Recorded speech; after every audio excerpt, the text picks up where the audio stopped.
चलो जी, कल अपन ने स्टार्टिंग कर दिया था और अपन ने कंपनी का मीनिंग समझा था, है ना। एक बार अब अपन उसको प्रॉपर तरीके से लिख लेते हैं, मीनिंग को भी और डेफिनेशन को भी। तो आप सबसे पहले तो हेडिंग डालो उसमें।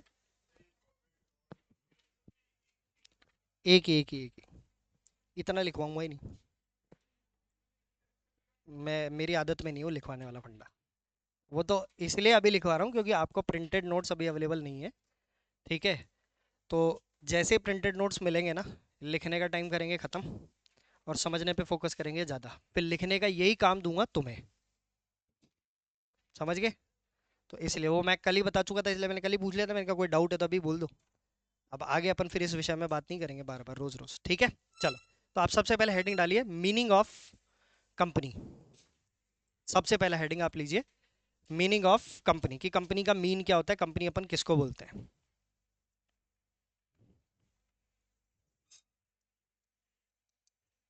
Meaning of company. ठीक है। आप ऊपर लिख लीजिएगा chapter number 1, introduction of company. ठीक है। अब देखो इसमें कंपनी का मीन क्या होता है। तो सबसे पहले आप लिखोगे कि sir company is an association of person. दूसरा आप इसमें लिखोगे formed for doing a valid business. Third one आप इसमें लिखोगे association formed for earning profit mandatory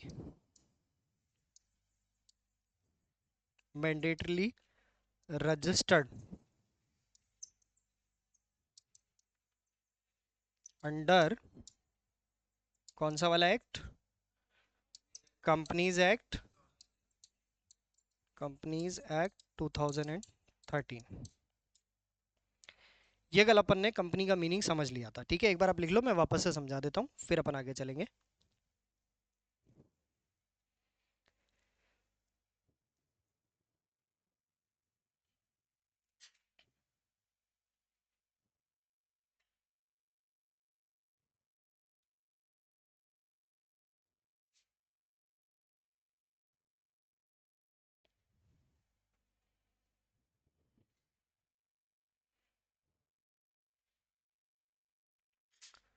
लिख लिया।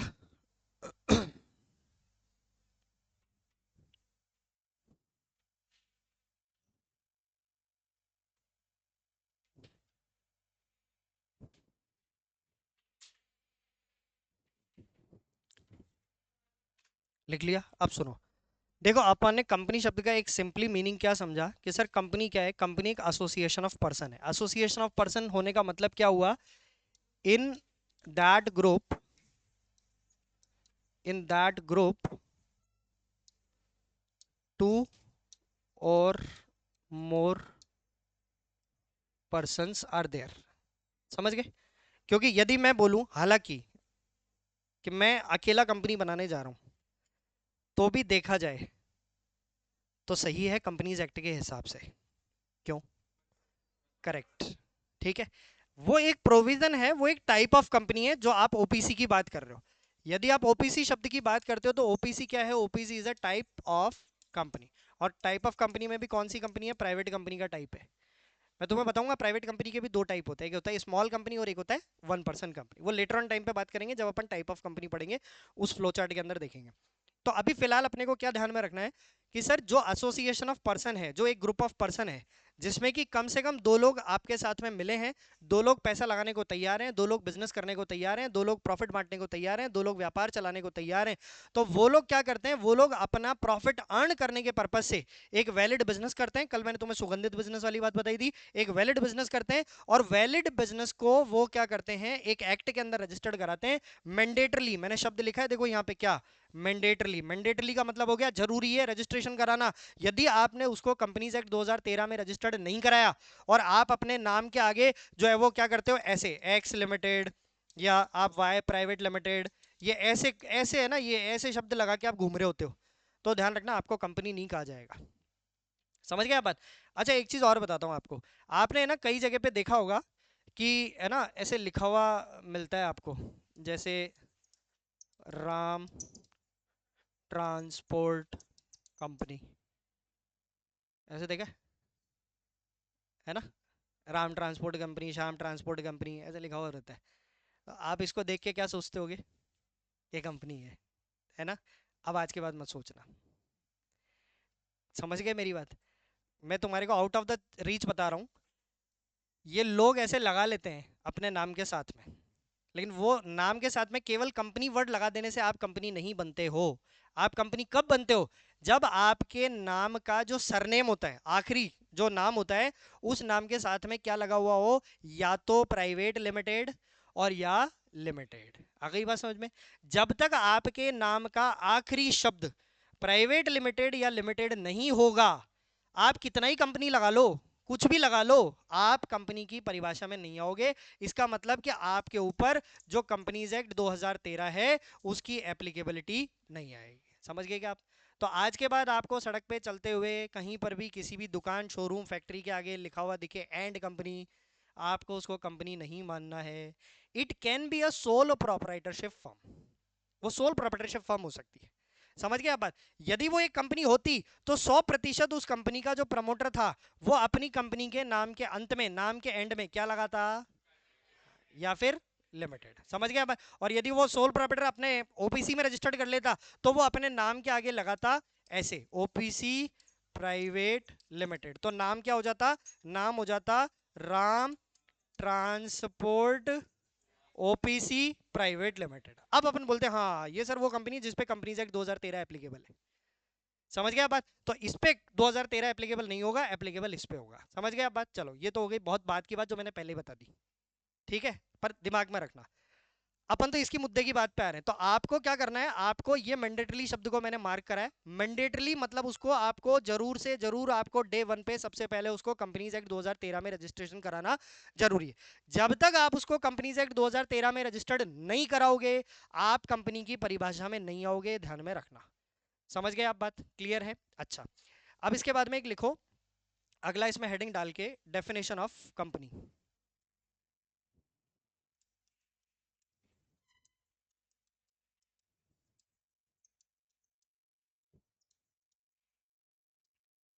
डेफिनेशन ऑफ कंपनी लिखिए।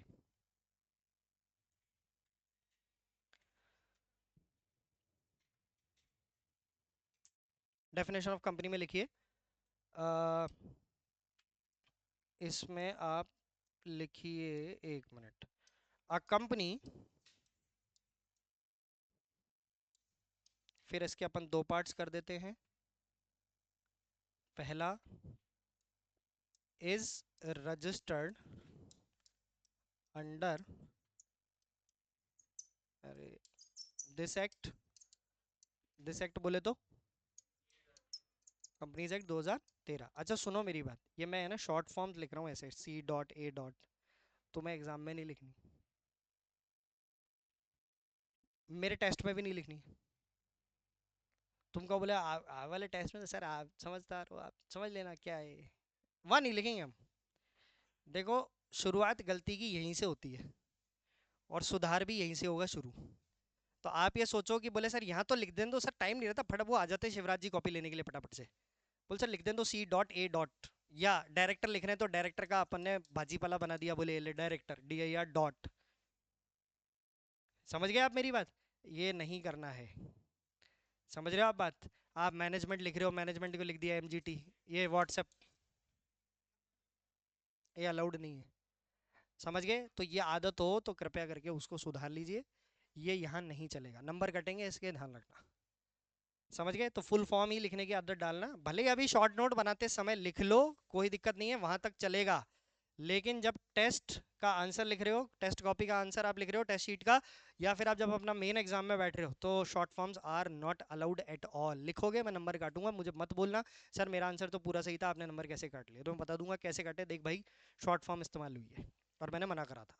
तो आप अपनी कॉपी के अंदर शॉर्ट नोट्स बना रहे हो, वहां तक मैं लिख दो चलेगा, क्योंकि वो वैसे ही शॉर्ट नोट्स हैं, लेकिन आंसर शीट में बिल्कुल भी अलाउड नहीं है, आई रिक्वेस्ट प्लीज।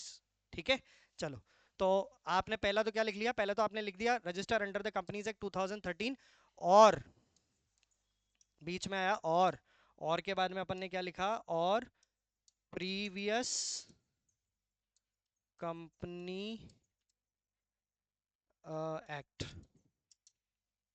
ठीक है ना? जो आपके पुराने वाले कंपनीज एक्ट है ना, उसमें हो सकता है कि आपकी कंपनी को जो है वो रजिस्टर्ड किया गया हो, लाइक 1956। समझ गए आप मेरी बात? तो दोनों एक्ट में यदि आपकी कहीं पर भी कंपनी रजिस्टर्ड है, 1956 में रजिस्टर्ड हो, और चाहे से फिर आपके कंपनीज एक्ट 2013 में रजिस्टर्ड हो, तो आपको दोनों ही कंपनियों को क्या करना है, कंपनी मानकर चलना है अंडर द कंपनीज एक्ट 2013। समझ गए आप मेरी बात? क्लियर है यहाँ तक का? अच्छा, अब एक इसमें नया टॉपिक लिखिए आप, जो कल अपन ने डिस्कस नहीं किया था, हालांकि फर्स्टली वही डिस्कस करना चाहिए था, अब कर लेते हैं। Origin of word company. ये कंपनी वर्ड का ओरिजिन हुआ कहाँ से, तो पहले ना इसकी एक स्टोरी सुन लो, फिर अपन चलेंगे आगे। देखो इसका थोड़ा सा बाइफरकेशन तो मैं दे देता हूँ तुम्हें। इसका जो ओरिजिन है, कंपनी, इसके दो टुकड़े अपन ने करे, दो टुकड़े अपन ने क्या करे, एक टुकड़े में तो अपन ने लिखा कंपनी का सीओएम, और एक दूसरे टुकड़े में अपन ने कंपनीज का लिखा PANIES। ऐसे दो टुकड़े कर दिए। ठीक है, अपन ने इसके दो टुकड़े बांट दिए। अब आप पहले इन दोनों टुकड़ों का मतलब समझो, फिर स्टोरी की शुरुआत करूंगा। इसका मतलब और इसका मतलब, कॉम का मतलब था टुगेदर, टुगेदर मतलब साथ में, और इस शब्द का जो मीनिंग था, वो इस शब्द का मीनिंग था पीस ऑफ ब्रेड, और रोटी।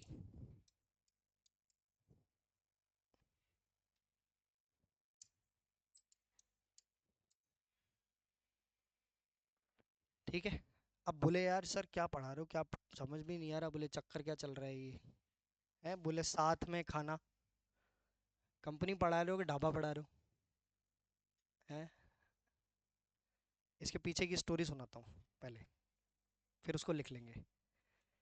देखो क्या हुआ था कि जब हमारा एंशियंट इंडिया था, या यूँ बोलो ब्रिटिश इंडिया था, बहुत ज़्यादा पुराने समय पे भी नहीं जाता, हड़प्पा मोहनजोदड़ो के समय में, उससे थोड़ा सा आगे चलते हैं।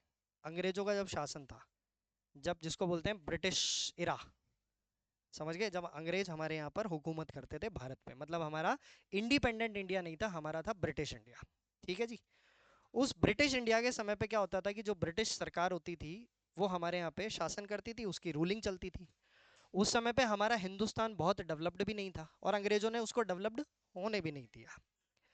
तो हुआ क्या था कि सबसे पहले जो है वो लोग क्या करते थे कि लोग अपने अपने इंडिविजुअल बिजनेस ही करते थे।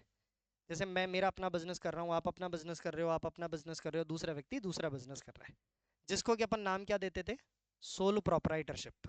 समझ गए आप बात? तो ऐसे लोग अपना बिजनेस करते थे। उसके अलावा एक टाइप का बिजनेस अंग्रेजों के समय में और होता था, जिसको नाम दिया जाता था HUF business, Hindu undivided family business.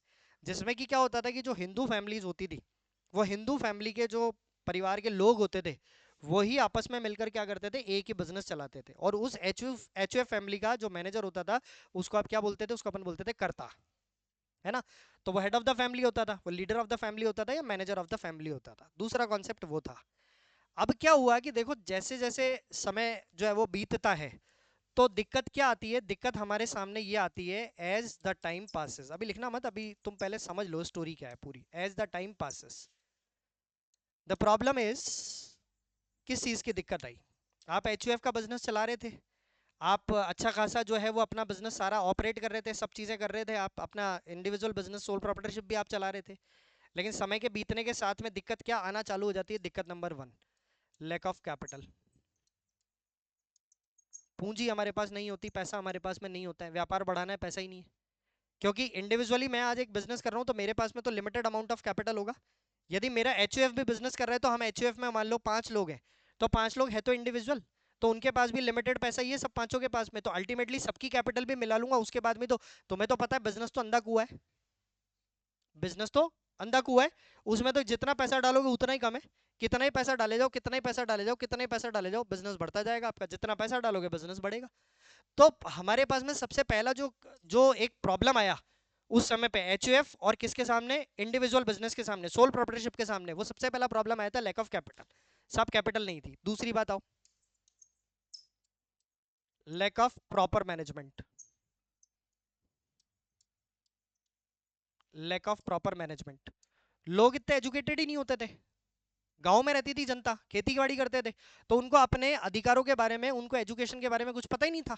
तो जब तक लोग बाग पढ़े लिखे नहीं होंगे, आज आप एक बात समझो, आज आप सीएमए कर रहे हो, आपको ये कंपनीज एक्ट मैं पढ़ा रहा हूँ, तो मैं जब ये कंपनीज एक्ट पढ़ा दूंगा तो तुम जितने भी अभी इस बेल्ट के लोग हो, इस जनरेशन के लोग हो, इस क्लास के लोग हो, तो तुम लोगों को ये तो पता लग जाएगा ना कि सर कंपनी क्या होती है, कैसे काम करती है कंपनी, कैसे चलती है। तो कल को जब तुम किसी कंपनी में जाकर सीएमए बन जाओगे, मैनेजर बन जाओगे, डायरेक्टर बन जाओगे, तो तुमको पता तो रहेगा, हाँ यार अपन ने कंपनी से पढ़ा था, वो ऐसे ऐसे काम करती है कंपनी, मैं डायरेक्टर हूँ तो मेरी ड्यूटी क्या है, मुझे क्या पता होना चाहिए।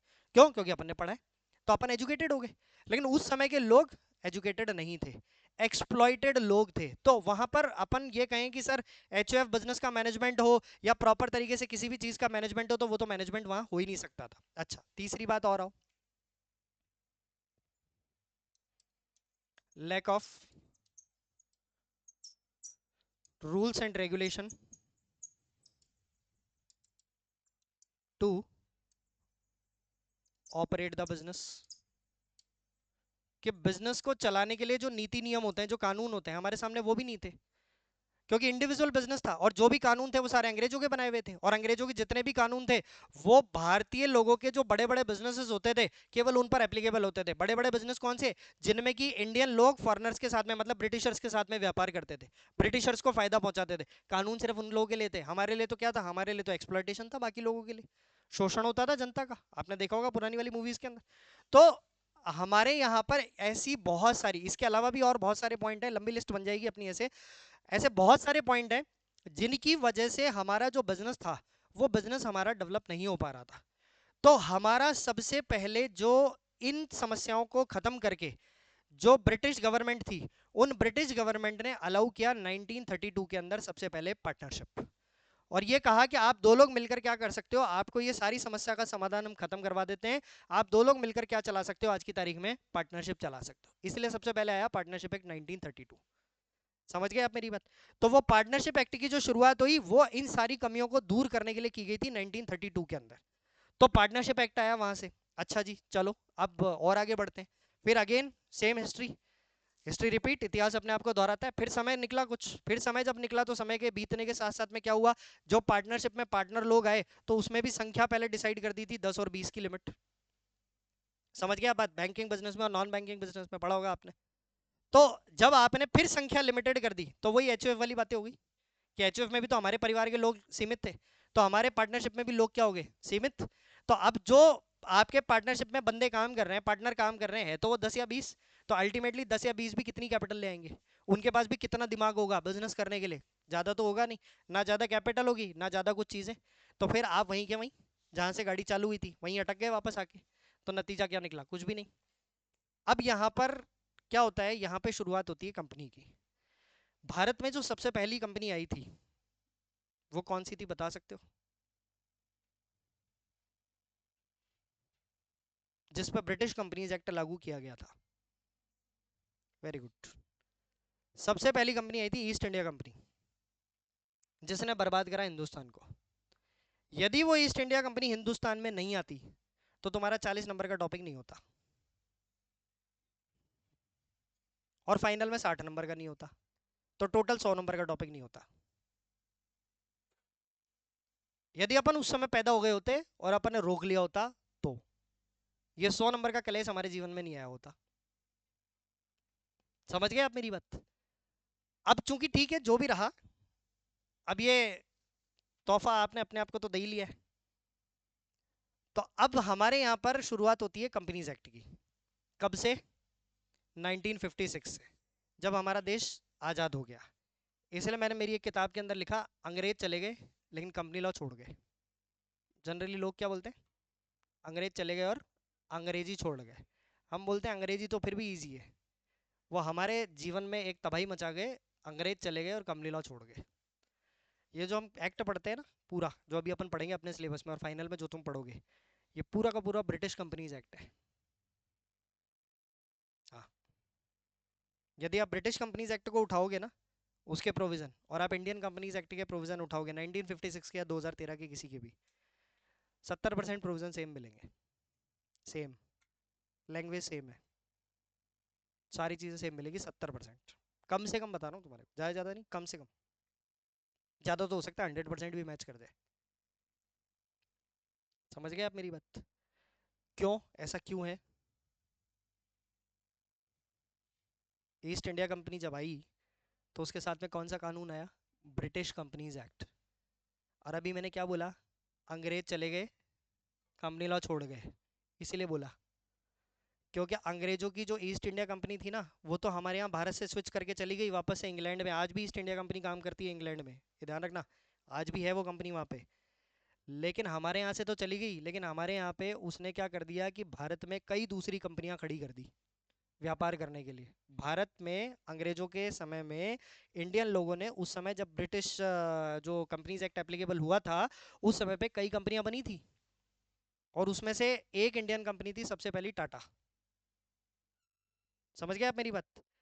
तो जो टाटा बनी ना, वो टाटा भी ब्रिटिश कंपनीज एक्ट में ही रजिस्टर्ड थी, जिसको कि लेटर ऑन टाइम पे रजिस्ट्रेशन सर्टिफिकेट चेंज करके दिया गया था इंडियन कंपनीज एक्ट का, जब भारत में कंपनीज एक्ट 1956 आया था उस समय पे। समझ गए आप मेरी बात? तो ब्रिटिश कंपनीज एक्ट जब आया, तो उस समय पे हिंदुस्तान में भी कई कंपनियां बनी, तो ईस्ट इंडिया कंपनी तो वापस अपने देश लौट गई। लेकिन यहाँ पे हमारे यहाँ पे जो कंपनियां बन चुकी थी, उनको थोड़ी ना हम बंद कर देते अंग्रेजों के जाने के बाद। वो कंपनियां तो ऐसी कैसी चल रही थी। अब वो कंपनियां जो ऐसे कैसी चल रही थी, उन पे कौन सा एक्ट एप्लीकेबल हो रखा था? British companies act. तो वो British companies act as it is चलता रहा। फिर चाचा नेहरू की जब गवर्नमेंट आई, इंडियन नेशनल कांग्रेस, सबसे पहले प्रधानमंत्री जब उनको बनाया, तो पार्लियामेंट में चाचा नेहरू ने बोला, बोले भैया ऐसा है, अब ये जो ब्रिटिश कंपनीज एक्ट है, ये हिंदुस्तान की परिस्थितियों के अनुसार कंपनियों पर एप्लीकेबल रहेगा, लेकिन हम इसका सिर्फ नाम चेंज कर रहे हैं। नाम चेंज करके क्या कर दिया? इंडियन कंपनीज एक्ट, और उसको एप्लीकेबल करा 1956 में। तो ब्रिटिश कंपनीज एक्ट हिंदुस्तान में आज़ादी के बाद भी 6 साल तक चलता रहा था, मतलब संविधान एप्लीकेबल होने के बाद 1950 में। समझ गए आप मेरी बात? इतना इसकी अच्छी खासी हिस्ट्री है। और उसके बाद में 1956 में आया। और मजेदार बात बताता हूँ, 2013 को लाने वाले भी कांग्रेस ही थी।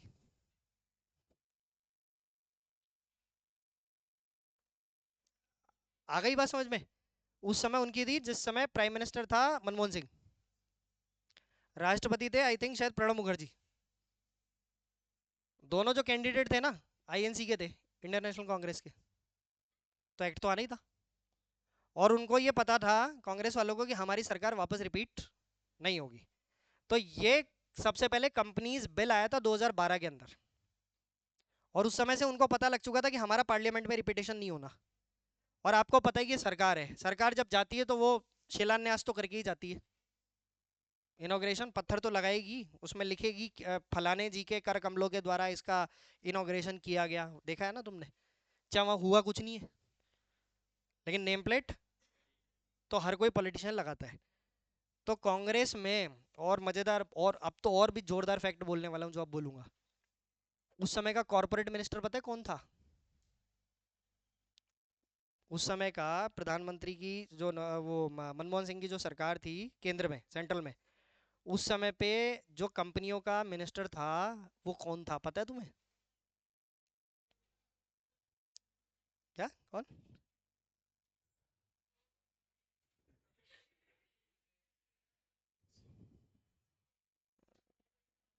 नो कमेंट्स वाली स्थिति है कुछ लोगों के लिए। तो एनी आइडिया? सीएस में से कोई? वो पॉलिटिशियन बन जाए बहुत बड़ी बात है, ऐसे लखन नहीं होते ना। नहीं, नो आइडिया। सचिन पायलट। मैंने बोला था ना, अब जो फैक्ट बोलूंगा वो और भी धमाकेदार है। हिस्ट्री उठा के देखना। अगली बात समझ में, उस समय के जो, अभी जैसे आज, तो आज की तारीख में तो निर्मला सीतारमण है कॉर्पोरेट मिनिस्टर। उस समय पे निर्मला ताई की जगह पे जो पहले मिनिस्टर थे वो हमारे राजस्थान के ताऊ जी थे, सचिन पायलट। आ गई बात समझ में? कांग्रेस के नेता हैं, ये बात आप जानते हो। उस समय कांग्रेस में इनको सेंट्रल मिनिस्टर की पोस्ट दी हुई थी। और इन्होंने क्या करा, इन्होंने आनन फानन में पार्लियामेंट में वो कंपनीज बिल 2012 प्रेजेंट कर दिया जैसा था, without any change, without any amendment. क्योंकि अमेंडमेंट प्रपोज्ड थे और उनको पता था कि अमेंडमेंट जो प्रपोज्ड है, ये अमेंडमेंट होते होते अभी हमारे को बहुत टाइम लगेगा। लेकिन इनको पता था कि वो बहुत टाइम से पहले तो हमारा टिकट कट लेगा, तो फिर हम वो नेम प्लेट हमारी लगेगी नहीं। तो इसलिए हम क्या करते हैं, जैसा का जैसा बिल था ना, जो कंपनीज बिल 2012 था, जिस हालातों में था, अनचेंज्ड, अनअमेंडेड, नॉन अमेंडेड, उस बिल को एज इट इज इन्होंने पार्लियामेंट में रखा। अपनी सरकार के जो एमपीज थे उनके द्वारा उसको अप्रूव कराया गया, और प्रणब मुखर्जी के द्वारा भी उसको तुरंत जो है वो साइन करा गया। और सरकार गिरने से पहले पहले उसको इंडिया में ये तहलका मचा के रख दिया कांग्रेस ने, कि हम जो है वो अब कॉरपोरेट्स के भविष्य की बात सोचने लग गए हैं। हमने कॉरपोरेट्स को ऊपर उठाने के लिए नया कंपनीज एक्ट जो है वो मार्केट में हम ले आए, जबकि वो नया कंपनीज था ही नहीं। सिर्फ आपने एक्ट के कपड़े बदले थे, 1956 वाले कपड़े हटाकर, और आपने 2013 का नया कपड़ा पहना दिया था और करा कुछ नहीं। उठा के आज भी प्रोविजन देख लेना, 1956 का और 2013 का सेम प्रोविजन है, एक फुल स्टॉप कॉमा भी चेंज नहीं है। क्योंकि वो चेंज तो प्रपोज्ड थे, वो चेंज तो आपने करे ही नहीं, क्योंकि आपको ये पता था कि हमारी सरकार जाने वाली है। हमारी सरकार जाती, उसके बाद में तो हमारे हाथ में क्या था, फिर तो जो गवर्नमेंट आई फिर तो वो अप्रूव करती उसको, उसका राष्ट्रपति अप्रूव करता। समझ रहे हो आप बात, उसका नाम होता। तो हर कोई पार्टी चाहती है ना, हर कोई पॉलिटिकल नेता चाहता है कि भाई नहीं, हमारी पार्टी का नाम होना चाहिए, आपको पता है इतना तो वो लोग उस दौड़ भाग में, क्या हुआ उस दौड़ भाग में, वो कंपनीज एक्ट 2013 आया था। और उसका नतीजा ये हो चुका कि तब से अभी तक करीबन 28 अमेंडमेंट एक्ट आ चुके हैं। तो यदि वो पायलट साहब उसकी जल्दी नहीं करते उसको उड़ाने की, तो आज हमारे पास में 28 अमेंडमेंट एक्ट नहीं आए हुए होते। तो सबसे ज्यादा जो अमेंडमेंट चल रहा है ना, सबसे ज्यादा जो अमेंडमेंट आता है कॉर्पोरेट लॉ में, वो कॉर्पोरेट लॉ में कंपनीज एक्ट में ही आता है। समझ गए आप बात? अभी थोड़े दिन पहले वो स्मॉल कंपनी की कैपिटल चेंज करी है उन्होंने। तो ये अमेंडमेंट इसीलिए आता है कि जब आप, एक बात समझो ना, आपको एक क्वेश्चन दिया, ठीक है, और सर ने बोला कि आपके पास में 1 घंटे का समय, फटाफट क्वेश्चन कर दो, 2 क्वेश्चन है, और आपको पता है सर दोनों क्वेश्चन बहुत बड़े हैं, 1 घंटे में क्या 3 घंटे में नहीं हो सकते, आप क्या करोगे? जैसा जितना आएगा फटाफट फटाफट फटाफट बोलो सर ये लो, चलो, यही होगा ना। फिर सर क्या बोलेंगे, नहीं यार बेटा नहीं, आपका आंसर गलत है, बेटा आपका भी गलत है, आपका भी गलत है, आपका भी गलत है। अब क्या होगा अगली क्लास में? चेंज।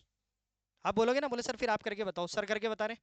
अब तुम सर के आंसर देख देख के क्या करो, अरे ये एंट्री भी गलत, ये भी गलत, चेंज, ये भी गलत, चेंज, ये भी गलत, चेंज, बस ये वही हुआ।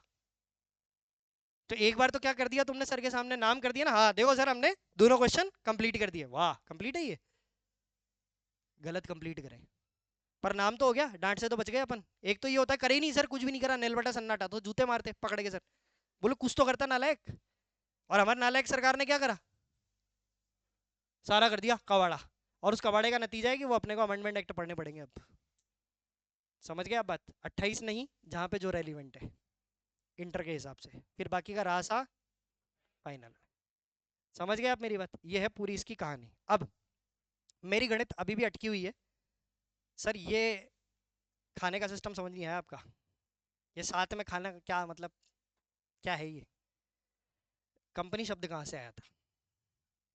ठीक है, कंपनी शब्द के लैटिन वर्ड के अंदर 2 शब्द हैं, पहला एक तो है कॉम, एक है पेनिस। ठीक है, तो उन दोनों शब्दों को यदि आप एड ऑन कर देते हो, मिला देते हो, तो पूरा वर्ड क्या मिलता है? कंपनीज। समझ गए आप बात? अब देखो, जो ये वर्ड है लैटिन में, इसका अंग्रेजी के अंदर, इंग्लिश के अंदर मीनिंग क्या है? सबसे पहले वर्ड की बात करूंगा तो मीनिंग क्या आया? पहले वर्ड का मीनिंग क्या है?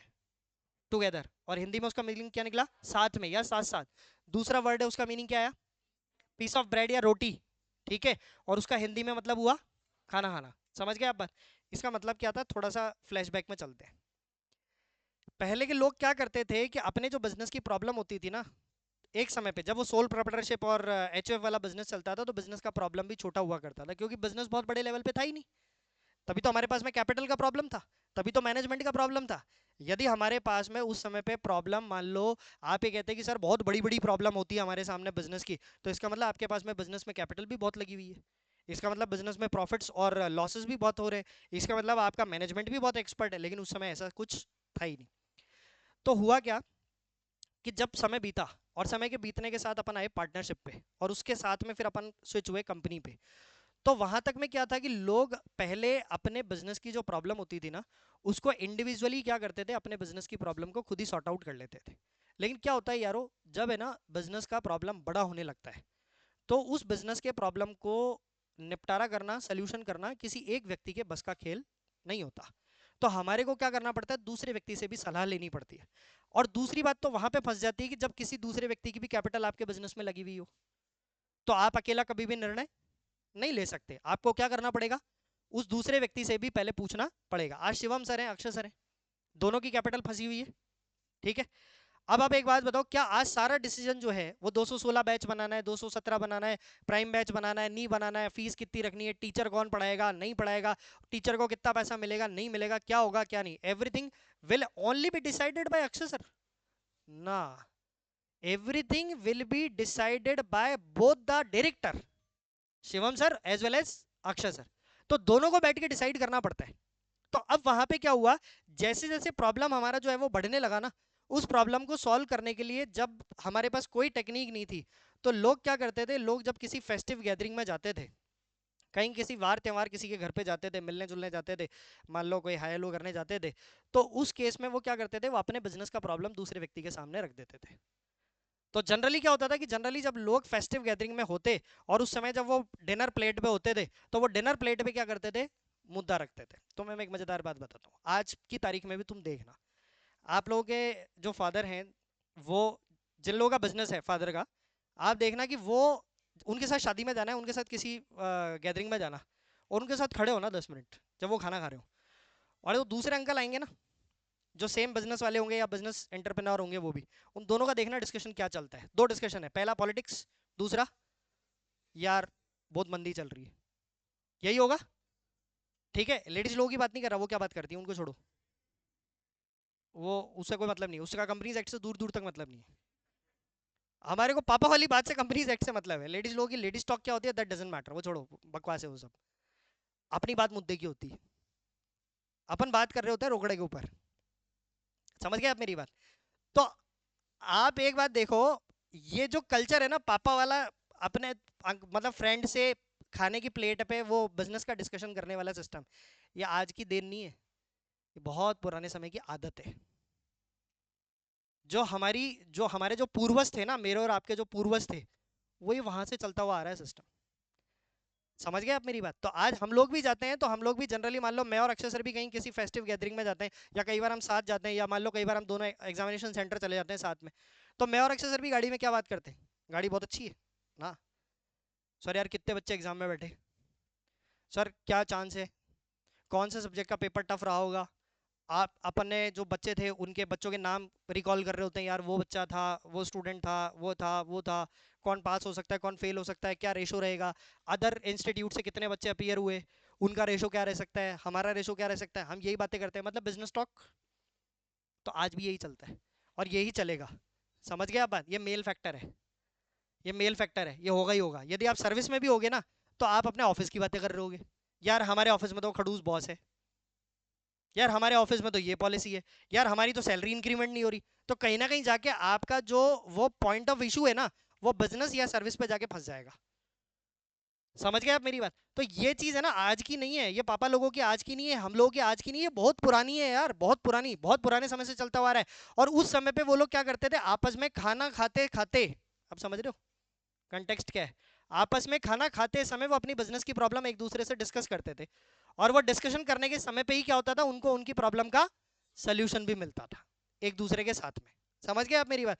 वहां से शुरुआत होती थी पार्टनरशिप की, और वहीं से शुरुआत हुई कंपनी वर्ल्ड की। कंपनीज की नहीं, कंपनी वर्ल्ड। आ गई बात समझ में? अब मैं तुम्हें और आगे की कहानी लेके चलता हूँ। मैं आज शाम को पिक्चर देखने जा रहा हूँ, तुम चलो, मेरे को कंपनी मिल जाएगी। ये एक एग्जांपल है, धुरंधर की बात नहीं कर रहा हूँ। इतना टाइम नहीं है मेरे पास, मैं 2 घंटे बिगाड़ूंगा, उतनी देर में तो मैं क्लाइंट को कंसल्ट करके 10,000 रुपये खींच लूंगा। तुम 2 घंटे जाके वो 10,000 बिगाड़ के आओगे वहाँ पे। कल ही मैंने तुमको बोला था तुम्हारा खुद का क्या है, फिर क्यों धुरंधर देख रहे हो? पहले बन जाओ, फिर देख लेना, अभी क्या जल्दी है? अभी धुरंधर बनने की तैयारी चालू हो चुकी है, उसको फोकस कर लो। इसलिए तो मेरा फंडा बहुत अलग है। मैं ये सब जो तुम्हारी है ना ये चीज़ें, इसमें विश्वास नहीं करता। हालांकि मैं घूमता फिरता तुम्हारे से ज़्यादा हूँ, ये बता दूँ। और इतना लंबा लंबा घूमने जाता हूँ जितना तुम सोच नहीं सकते। अक्षर सर से मुझे हाथ जोड़ जोड़ के छुट्टियाँ लेनी पड़ती है। प्लीज़ मुझे दे दो 10 दिन की छुट्टी, मुझे दे दो 8 दिन की छुट्टी। भी तुम्हारे बैच में भी होने वाला है, उससे पहले मैं दोनों बैच फ्री करके जाऊंगा, क्योंकि मेरा कमिटमेंट है सर को। मैं अगली छुट्टी पे जाऊंगा, नए वाले बैच में छुट्टी लेके जाऊंगा ऑन गोइंग में, और उनको निपटा के जाऊंगा। तो मैं ईयर में 2 बार घूमने जाता हूँ लंबी छुट्टियों पे। कहाँ जाऊंगा उस पर दिमाग मत लगाना। अगला सवाल पूछो, बोले सर ये बताओ कहाँ जा रहे हो, कब जा रहे हो? जब भी जाऊंगा ध्यान रखना मेरी छुट्टी होती है, तुम्हारा टेस्ट है। क्या? क्या? और मैं जितने दिन जाऊंगा उतने दिन टेस्ट है। अब मेरे साथ थोड़ा सा प्रॉब्लम है बस। बाकी दिलीप सर पे डिपेंड करता है कि वो टेस्ट ले ना ले। यदि मैं 10 दिन गया तो 10 टेस्ट पेपर उनको देके जाता हूँ। अब वो 10 में से कई बार ऐसा भी होता है, मान लो किसी फैकल्टी का कोर्स डिले चल रहा है, तो वो कहते हैं बोले सर मेरे को एक्स्ट्रा क्लास चाहिए। चलो 2 घंटे उनको दे दी, 1.5 घंटे की क्लास दे दी, 1.25 घंटे की क्लास दे दी, तो टेस्ट पोस्टपोन हो जाता है। टेस्ट होगा बाद में, टेस्ट कंफर्म है क्योंकि टेस्ट पेपर बन चुका है, तो वो तो होगा। अभी नहीं होगा, मेरे आने के बाद में हो जाएगा, मैं ले लूँगा टेस्ट, वो तो होगा। तो वो कंफर्म कॉल रहता है। तो इसलिए अभी है ना ये सब घूमना फिरना और इधर उधर, अभी ये धुरंधर फुरंदर बंदर जो है ना ये सब बंद कर दो। अभी सिर्फ एक ही धुरंधर देखो, मैं। समझ गए? तुम्हारी क्लास का एक ही धुरंधर है अभी। कौन? आप। समझ गए आप बात? अक्षय सर और शिवम सर और दिलीप सर सारे धुरंधर हैं हम। तो हमको सबको देखा करो हर एपिसोड में, 1-1 घंटे के एपिसोड होते हैं ना तुम्हारे उसमें। ठीक है? क्योंकि हम तुम्हारे को भी धुरंधर बनाना चाहते हैं, तुम्हें भी हम यहाँ लाना चाहते हैं कि तुम यहाँ आओ, कि अक्षय सर तुम्हारे को AIR का अवार्ड देवें और ये कहें कि देखो ये हमारी क्लास का क्या है, धुरंधर। वो है असली धुरंधर, वो थोड़ी ना। समझ गए बात? तो वो ऐसे ऐसे करके वो होना कुछ नहीं। रीले मैं भी देखता हूँ, ये ध्यान रखना। उतना टाइम होता है जब गाड़ी में जा रहा होता हूँ, जब रेड लाइट पे होता हूँ, बस उतनी देर फोन रखा, चल मेरे भाई, उतना ही टाइम होता है। वो 45 सेकंड 90 सेकंड की लाइटें होती है जयपुर में, तुम्हें पता है आजकल तो 120 सेकंड की भी होती है कहीं की रेड लाइट। करे क्या उस पर आदमी? फोन, कॉल तो गाड़ी में चल ही रहा होता है, बस। इसलिए टाइम जो तुम कहते हो ना, उसका टाइम नहीं मिलता। मैं कह रहा हूँ बहुत टाइम होता है, हर काम के लिए टाइम है तुम्हारे पास, हर काम के लिए। पर तुम करो तब ना। एनीवेज, चलो खाने वाली बात पे आते हैं वापस। तो वो डिनर टेबल पे आप क्या कर रहे हो, वो डिनर टेबल पे बैठ के प्रॉब्लम का डिस्कशन कर रहे हो, तो वहां से हमारा कौन सा वर्ड ओरिजिन हुआ? बिजनेस ऑर्गेनाइजेशन नहीं है अभी, अभी आया सिर्फ कंपनी। तो जैसे मैं आपको हाँ एग्जांपल दे रहा था कि आज शाम को मैं मूवी देखने जा रहा हूँ, तो क्या आप मेरे साथ में चलोगे? तो मुझे भी कंपनी मिल जाएगी, अपने बोलते हैं ना।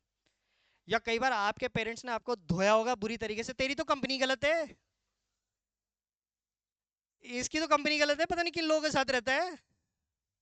संगत, हिंदी में बोलते ना, ये तेरे साथ वाले जो लोग हैं, फ्रेंड्स, मतलब so called the great friends, बोले वही गधे हैं, ना पढ़ते हैं ना इसको पढ़ने देंगे, हमारे छोरे को और बर्बाद कराएंगे। समझ रहे हो? सबसे बड़ा दुश्मन होता है ये दोस्त। क्या? ये ना मैं बेस्टी डुबोएगा तुम्हारे को, बेस्टी किसी दिन बता रहा हूँ। आगे आगे के लेक्चर्स में कहानी सुनाऊंगा तुम्हारे को, बेस्टी होगी। जितने बेस्टी मिलते हैं ना, ये बेस्टी तुम्हारी ऐसी की तैसी कर देते हैं बाद में। वो पता लगता है वो बेस्टी तुम्हारा जो है ना, वो खुद तो 12-15 लाख के पैकेज पे बैठा है और तुम्हारे को 15,000 की भी नौकरी नहीं है, लेके घूम रहे हो डिग्री हाथ में। अब बोलो बेस्टी। ले बन तू कृष्ण और सुदामा, छोड़ तू तेरी 15 लाख की नौकरी मेरे लिए है तो दोस्त, फिर बोलूँ तेरे को बेस्टी, फिर लाऊंगा स्टेटस पे। दो। ऐसे लोगों ने मैं कूटू पकड़ के, सही बता रहा हूँ तुम्हारी कसम, मेरे को मिल जाए ना ऐसे स्टूडेंट कि मेरे बैच में ऐसे वो बेस्टी वाले स्टूडेंट, तुम्हारी कसम मैं धोऊं उनको, बिना बात के धोऊं, मारूं मैं उनको पकड़ के, कोई बात नहीं। और फिर पढ़ाऊँ और जबरदस्ती बिठा के क्लास में, तू बैठ मेरी क्लास में 4 घंटे शाम को 6 बजे बाद, तो बैठ मेरे साथ 10 बजे तक, पेरेंट्स से बात करा, आज नहीं भेजूंगा आपके बच्चे को घर, आप और आ जाओ यहाँ पे, आप भी बैठो। सही बता रहा हूँ यार, गुस्सा आ रहा है मेरे को बहुत तगड़ा, काहे कि तुम क्या कर लिया तुमने यार ऐसा, समझ नहीं आई मुझे बात। कोई कॉम्प्रोमाइज कर रहे हो क्या आप अपने दोस्त के लिए, तो बात भी समझ में आई। क्या यार दोस्त है, बेस्टी। हाँ तो बेस्टियों समझ गए क्या ये क्या है, क्या कहानी, क्या समझे, बोलो फटाफट से क्विक रिव्यू लो फटाफट से 5 मिनट में। साथ में खाना खाते समय व्यापार की जो समस्याएं थी, बिजनेस का जो प्रॉब्लम था, उनका डिस्कशन होता था। तो सर लैटिन भाषा के अंदर, लैटिन लैंग्वेज के अंदर दो शब्द दिए गए थे, कम प्लस पेनिस। इसका मतलब हमने उन दोनों को अंग्रेजी भाषा में जोड़ दिया, और अंग्रेजी भाषा में जोड़ के हमने एक नया शब्द क्या बना दिया, कंपनीज। समझ गया आप बात।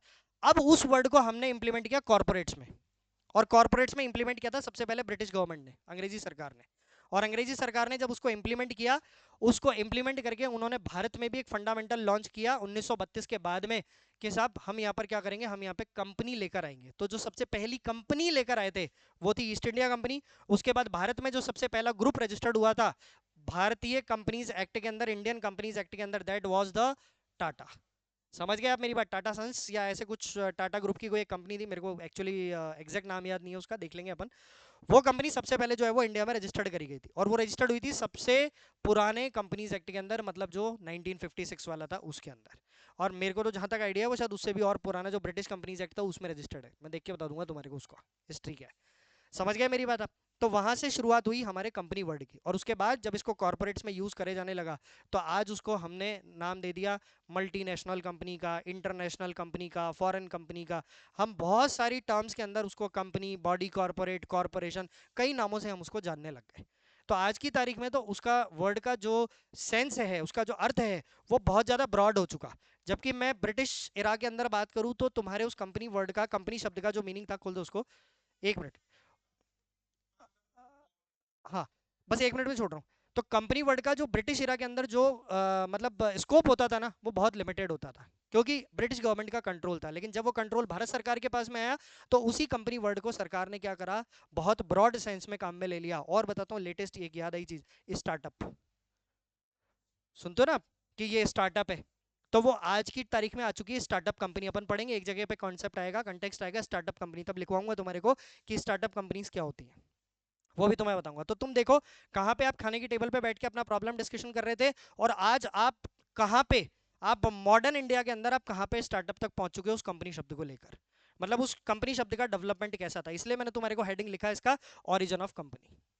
डन है, ठीक है। बाकी का अपन जो है वो कल आगे का डिस्कस करेंगे। कल अपन डिस्कस करेंगे इसका कैरेक्टरिस्टिक्स, और एक बार ये वाला प्रोविजन भी है ना तुम्हारे को सिस्टमेटिकली लिखवा दूंगा, जो ओरिजिन ऑफ कंपनी वर्ड वाला है, ठीक है। चलो।